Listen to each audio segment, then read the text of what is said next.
Hello, fellow chair players. My name is Jeb Sherrill, and this is the Chair System. Today, we're going to have another episode of Chairworks, where essentially I do your homework for you. Now, hopefully, you guys will buy this paper as well and try it for yourself, because this really will lock it into your head. The first lesson, we did a major chair shape. The next one we did a minor chair shape. Today we're just going to do the whole thing.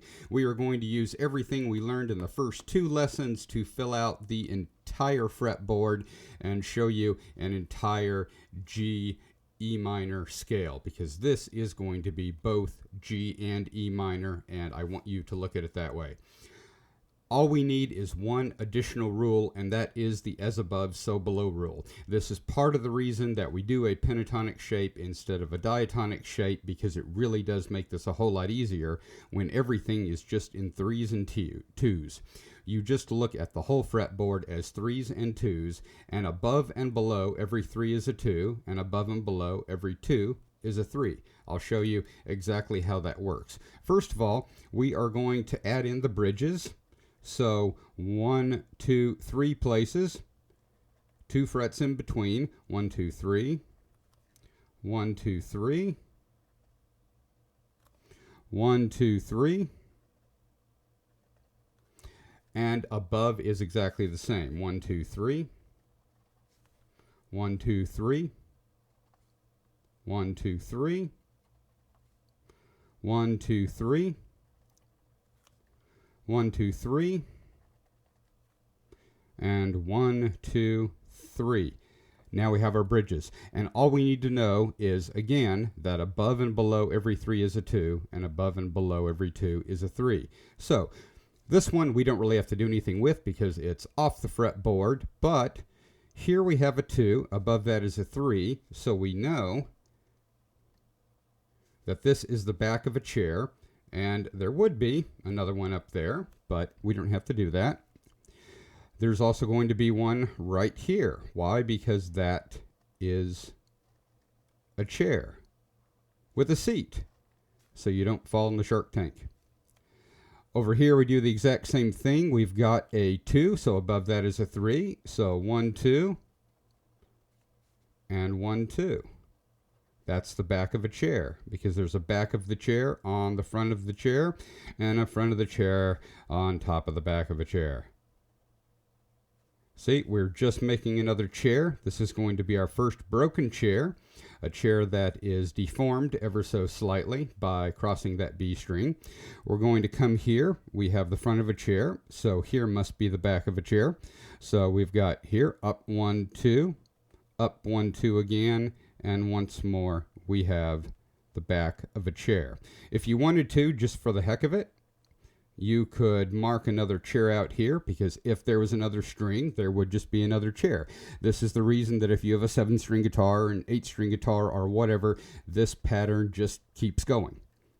So let's go down here now. We have 1, 2, 3, so below it is a 2, which means this is the front of a chair. So if we wanted, we could make another chair out to the side just to show where it would be. And we fill this out just like this one. We go right beside it. 1, 2, and 3. Again, a 3 under a 2, under another 3. Make that, and you can already tell we know exactly how our chair is going to go, because there's got to be one right here, because that chair repeats everywhere. So look at this. We have 2. We have this dot, which is got to be the back of a chair, so it's a 3. 1, 2, 3. Let's make that chair. Now you're probably already guessing what's going on here, because these are always going to repeat. You're going to have a set with a broken chair, and then a set without a broken chair, and then another broken chair. And that's just going to keep repeating, because everything repeats. So here's a 2, which means this bridge has got to be the top of a 3. So there is the back of a chair right there.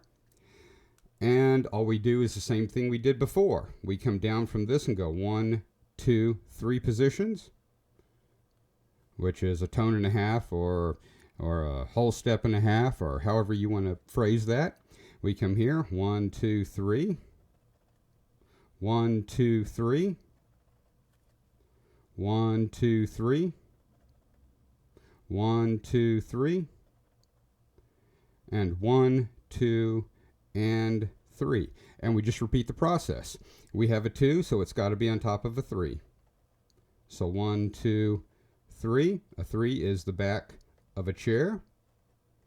As we can tell, we already almost have the chair right here. We just fill in that note, and boom, we have another chair. We know how this works.